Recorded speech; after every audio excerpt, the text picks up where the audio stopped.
Welcome one and all, to this, the Mayonlu Moto Vlog series, produced by myself, Scott Ryder.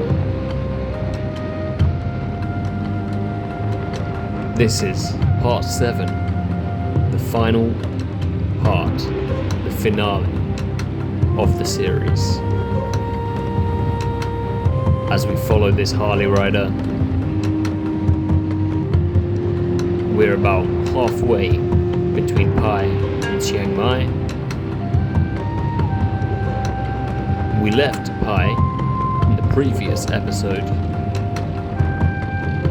and by the end of this episode, we'll have reached the outskirts of Chiang Mai.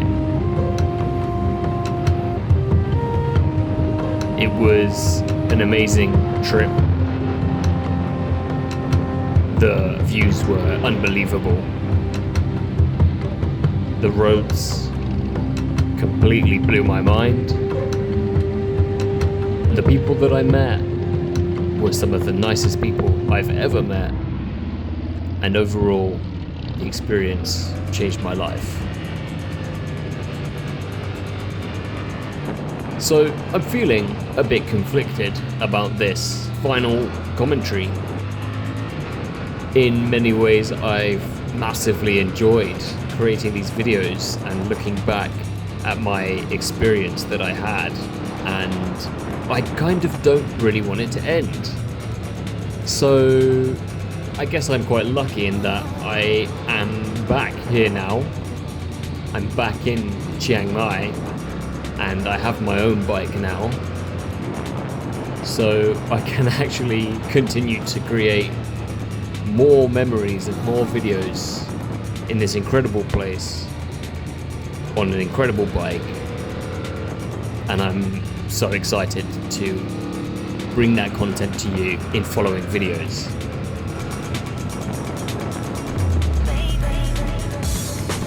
So you see, I just overtook a Harley at the beginning of the video, and now I've caught up to, I presume, their riding mate.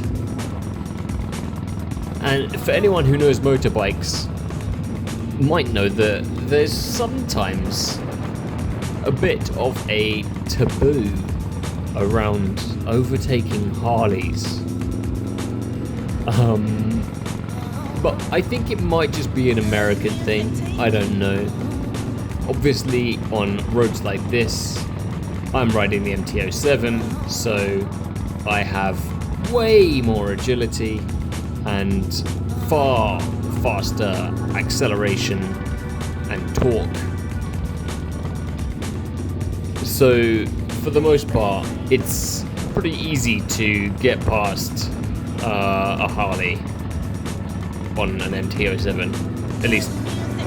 I mean, I was going to say at least on roads like this, but I think even on straight roads, the MT-07 would smoke most Harleys. But then I was like, oh, I know it's a bit of a faux pas to overtake a Harley, which is kind of just silly if you ask me, because you know, why should it be a faux pas to overtake a slower vehicle?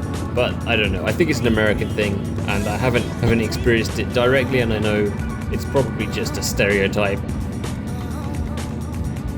and most Harley riders are like just regular riders. So it's just something you think about, you know. It's something I thought about, and they have their passenger there, and I'm sure they are feeling a hell of a lot more comfortable than I was. But there we go, I just cut the corner there and make a pass, and find myself behind my favourite vehicle. The heavy dose of sarcasm there, and a slightly dodgy pass to get behind another Toyota commuter. Anyways, we started the video riding with a couple of Harleys, a couple other bike riders, and now we're going to continue to smash our way down the mountains and out of the Thai backcountry and continue our way to Chiang Mai.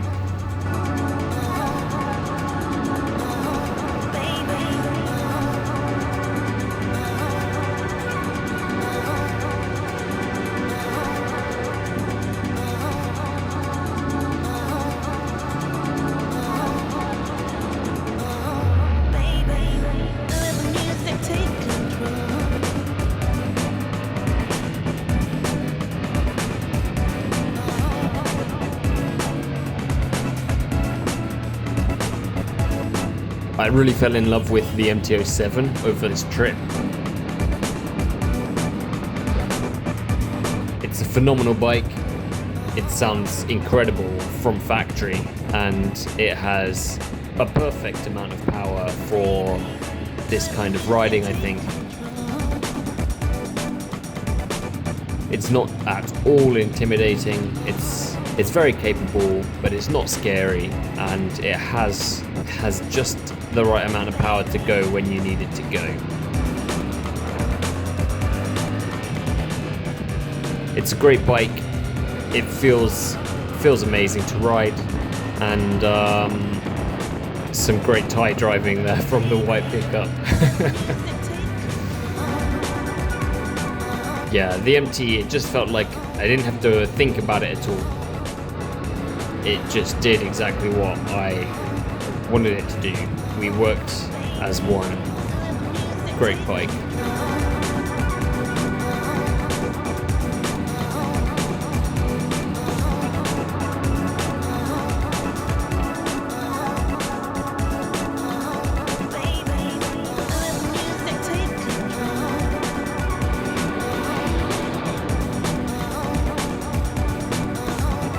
Some outrageously sharp corners, as you can see here. I mean,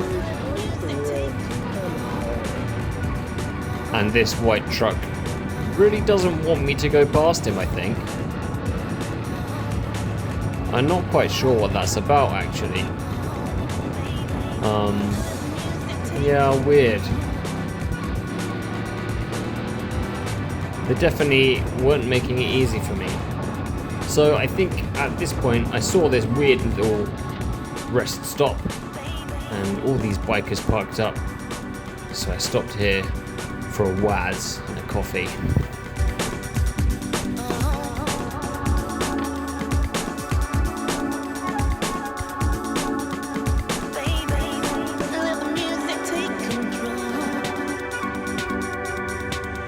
Here go the Toyotas and the Harley dudes.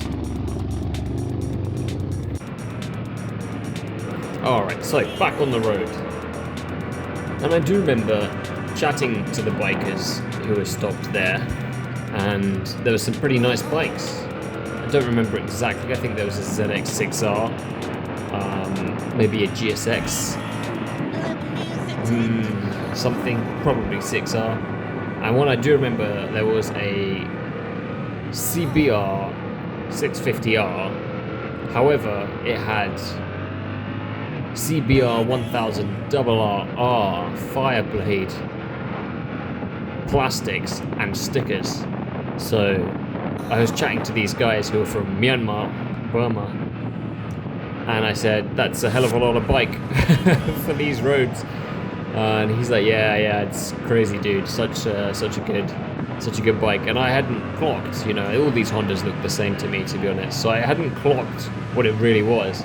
And then his friends started giggling, and I'm like, whoa, what's up here? And then they said, they'll tell his friend, tell him what it actually is. And I was like, oh, here we go. It's not actually a Fireblade. And he's like, yeah, it's a CBR 650R, which is still a great bike, but not exactly Fireblade. Anyway, they were out here enjoying these roads and having a nice good time riding with their buddies, and I'm really looking forward to getting some riding buddies of my own. It would be great to go out on some rides with some people, some new friends, and explore a little bit. Hopefully I can meet some locals who ride big bikes, and we can go and find great roads.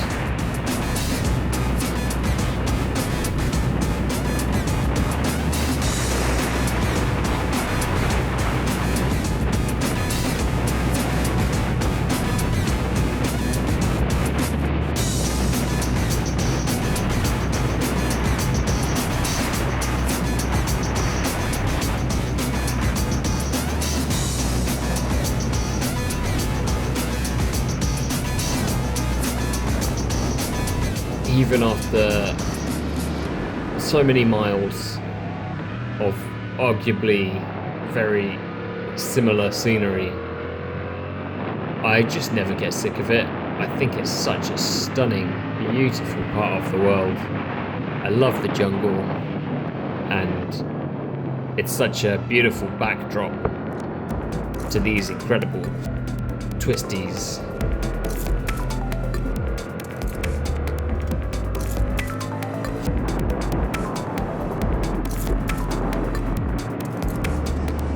I have now been in Thailand for a month, almost exactly, I think. And ผมเรียนพูดภาษาไทย I'm trying to learn Thai, and I'm trying to make friends with Thai people. ผมอยากมีเพื่อนคนไทย I'm finding the language extremely interesting to learn and quite challenging. Lots of words are words made of other words, and oftentimes that makes quite a lot of sense. So kamsap means word, so it means vocabulary, right? And they combine words like this. Kruang bin means machine flying, so it means airplane, right? But then you have some words and their combinations, and they just make no sense whatsoever. So do nang means go watch a movie, but do means to watch. Okay, nang means skin. Go watch a skin. You know, there's many examples like that make learning it quite a challenge, but one I'm here for, and I'm trying my best. So along with learning the language, I'm trying to immerse myself in the culture so that I can understand how life is for locals and do my best to be respectful. So with that said, ฝากกดติดตามด้วยนะครับ Please consider subscribing, hit that thumbs up button, and leave a comment down below. It really helps me out, and I'm going to have so much more content coming really soon.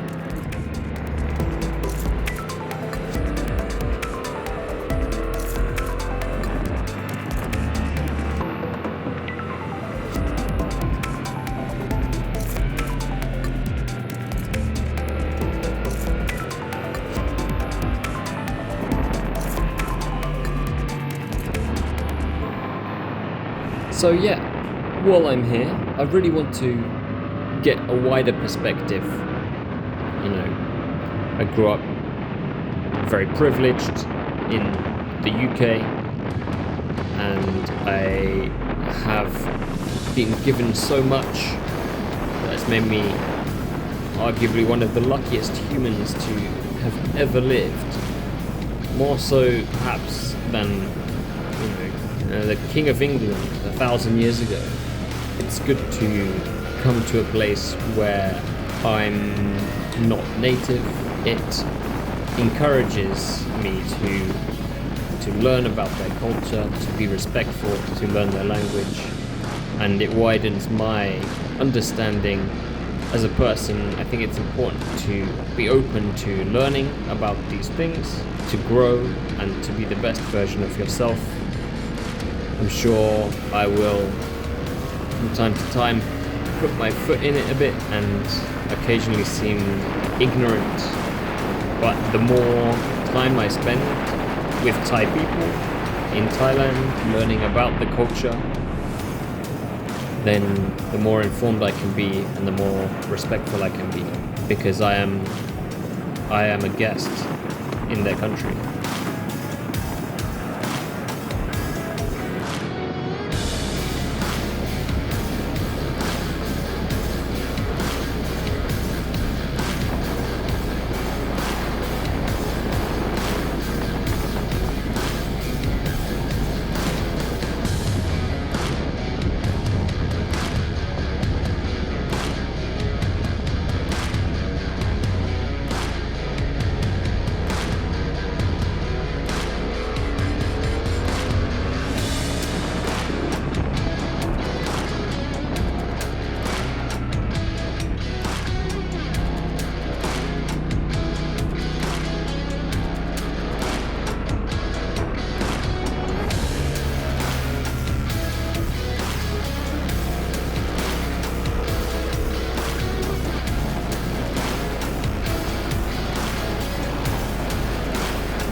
Everyone I have met here has been extremely welcoming, however, and I've felt so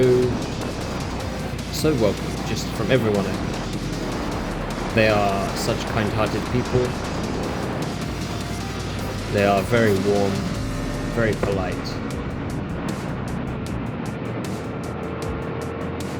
I'm very grateful to have the opportunity to come to a place like this and feel free to do all the things that I love.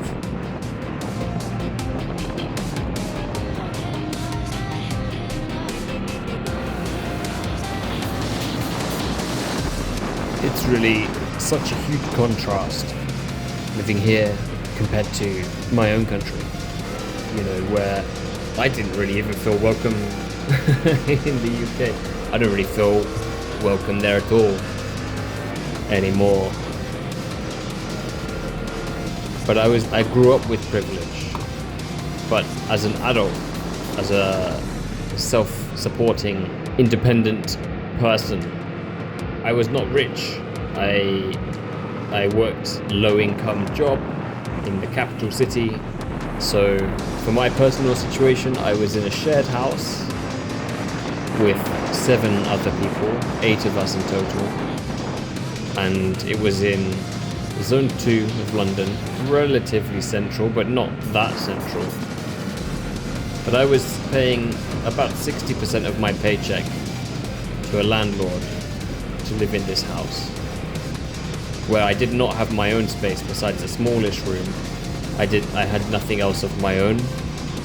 Every month, 60% of all my time worked was just to pay for this terrible living situation.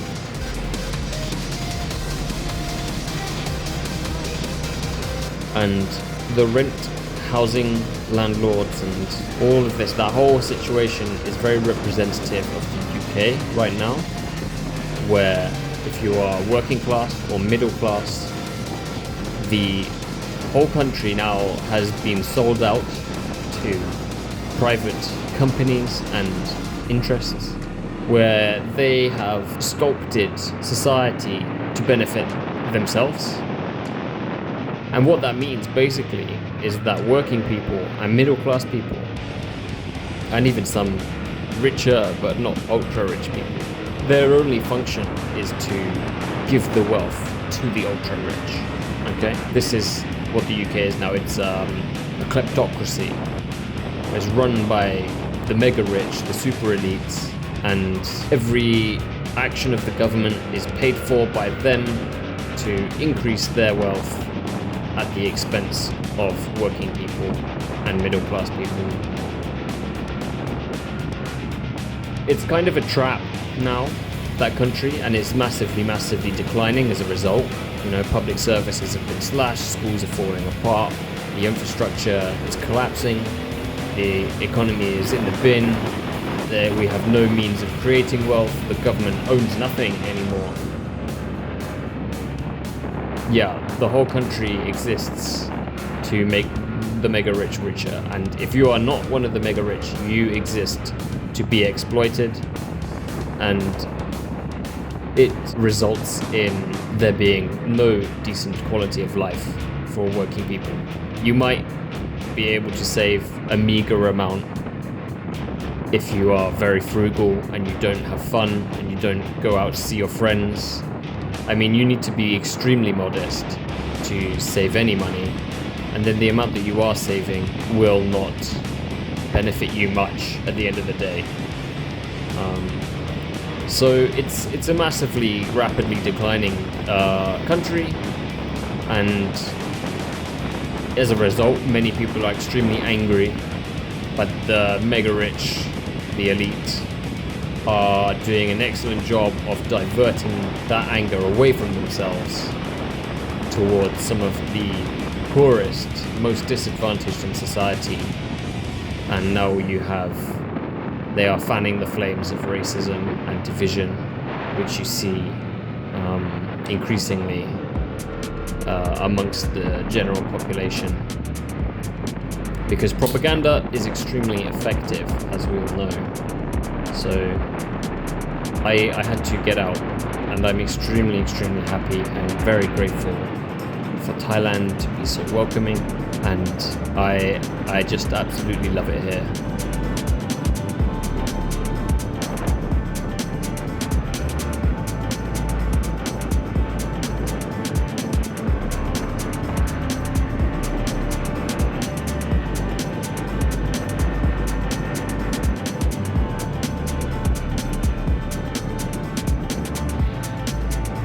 So what's next?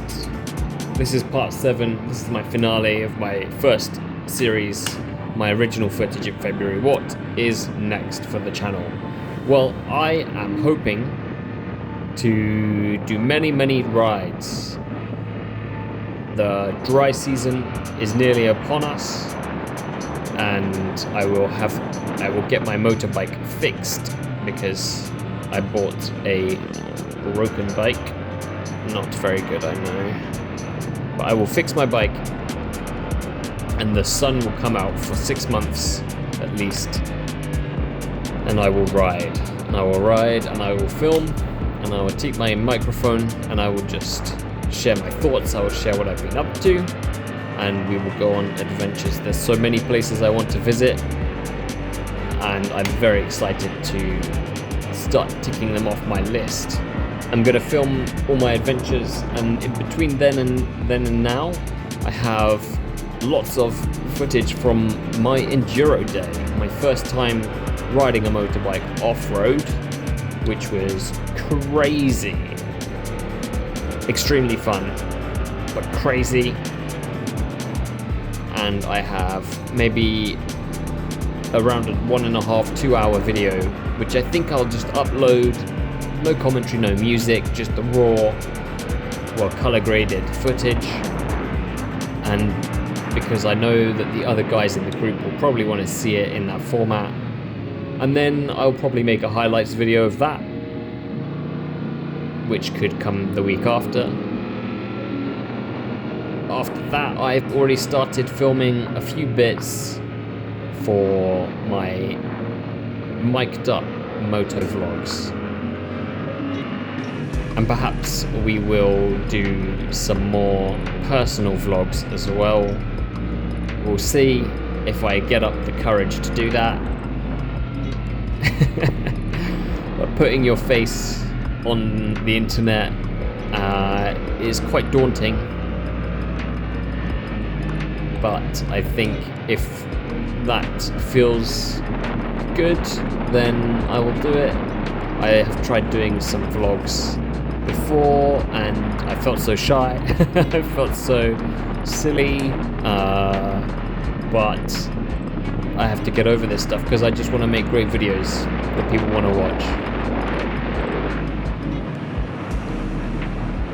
I'm just enjoying watching this so much, honestly. I'm enjoying these roads and the views. The trees look so beautiful and the roads look so fun. It's just never ending perfection. You know, these just twist and wind forever and ever. It makes me never ever want to go back. I mean, the UK has some great roads, especially like Wales, and I never got the chance to ride in Scotland yet either. But the insurance and what motorbikes you can even get as a young man, you know, most bikes companies would say no, you can't get insured on that, and you need insurance, you legally need it. But then they can just be like, well, it's going to cost you £8,000, £10,000 to be insured on like a £5,000 bike. It's like, what? That's if they give you an offer. The system doesn't work, you know. How can something that is legally required be run by private companies in a way that they can just exploit you? There's no oversight, there's no checks and balances. So it's kind of really difficult to be a biker in the UK. It's very expensive. So expensive that most people can't afford it. I'm priced out of my passion in that country, which is desperately sad because it's my home country and I can't do what I love to do. I mean, I was very depressed in the UK, and that was a big part of why. Anyways, here motorbikes are cheaper, insurance is extremely reasonable. I mean, it's very cheap. I think it's like 300 baht for the mandatory insurance, which is maybe £4 or £5 versus like literally 5,000 or more in the UK. It shows you how broken the systems are there and how much the systems exist only to exploit wealth. I don't know if it will ever get better, honestly.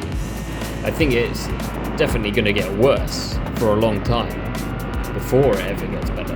Hopefully, eventually, maybe when Gen Z are the politicians, or the millennials, I don't know, maybe we'll see things start to work for the people of the country again. But we live in scary times, lots of worrying situations and events occurring every day. I try not to spend too much time pondering, worrying about that, because I can't do anything about it. And if you can't do anything about those things, then it doesn't help you to let it affect you more than it has to. I get very scared looking at things going on, but at the end of the day, I just need to ensure that I am putting out positivity, that I am sharing love, that people in my life and the people who I can reach receive a message of unity, respect, and love.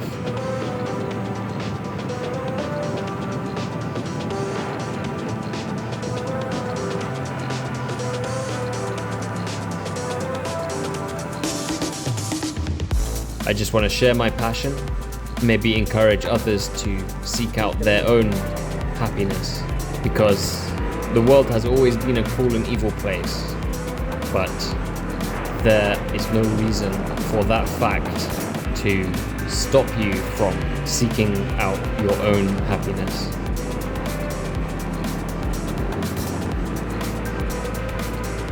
So that's about it. I think we're reaching the end of my video here. Looks like on my sat nav I'm an hour from Chiang Mai, but I am stopping here. At the end of this road there is a cave and a waterfall, a very big waterfall actually. So many places to stop and see that I didn't on my trip, and I'm going to do more of that now that I'm here for a long time. I'm gonna explore the sights and scenes around Chiang Mai, the waterfalls, the caves, the hot springs, the viewpoints. But this is getting us to the end, so I want to say thanks so much for watching once again. Please check out my other videos. Drop a comment if you have any thoughts, feelings, ideas for me, anything at all. Hit that subscribe and share love. Be a positive force in the world. Put out positive energy. The more love you give to your life and the people in it, the more love you receive back. So keep your head up, keep your eyes on the road, and carry on riding until you get where you're supposed to be. Thank you for watching. Make sure to check out the rest of the series and subscribe for future videos.